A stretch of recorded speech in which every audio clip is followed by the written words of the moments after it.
a very good morning. I hope you're all doing very well in life. Today I bring you my first historical romance. This is called The Passionate Princess.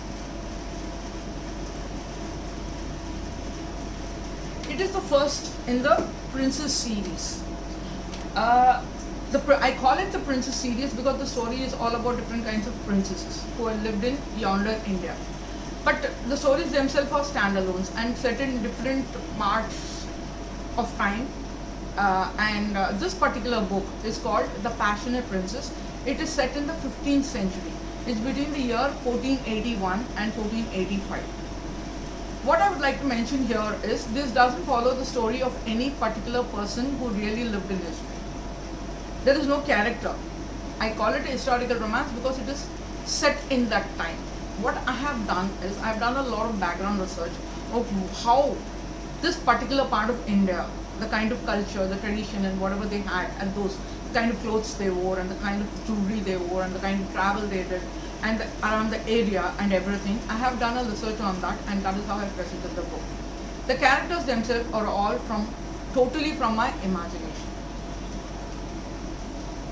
The story is about Princess Hemangini, and of course, she being a passionate princess, there has to be a prince, and that is Prince Devendra.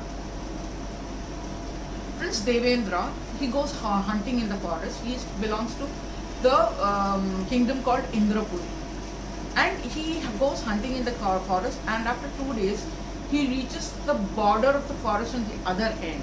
He sends his men back home. And he is very curious to find out, to know about the royal family which lives in Mahendrapuri, which is actually their neighboring kingdom, although they have not personally met anybody from there.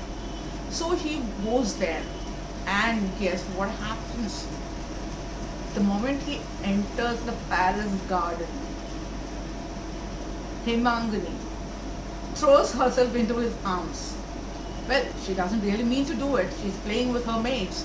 And she doesn't expect a stranger to walk in at that time, and that's why she just literally throws herself into his arms. It's instant attraction between the two of them. And then Devendra spends some time there in the thing. The king recognizes him as the prince of the neighboring kingdom, and he hears her name.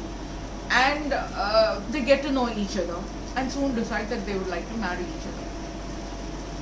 See, when two people meet and the relationship is between only the two of them, things seem very smooth. But when the new journey begins as man and wife, trouble brews from different quarters. I'm not going to tell you anything more about the story. This is story, what I can promise is it has a lot of rich cultural background which will be of great interest to anybody who loves history. And of course there's a lot of romance and there are a lot of hot scenes and it's a kind of a rocky journey on which Devendra and Hemangini set out, and till they reach the point where they find happiness together. Just now the book is available on Kindle, but very soon, probably by end of October, this book should also be available as a paperback.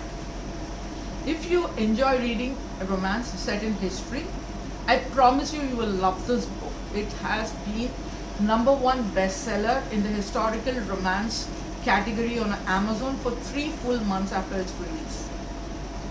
Enjoy reading, folks. I would love to have a feedback from you.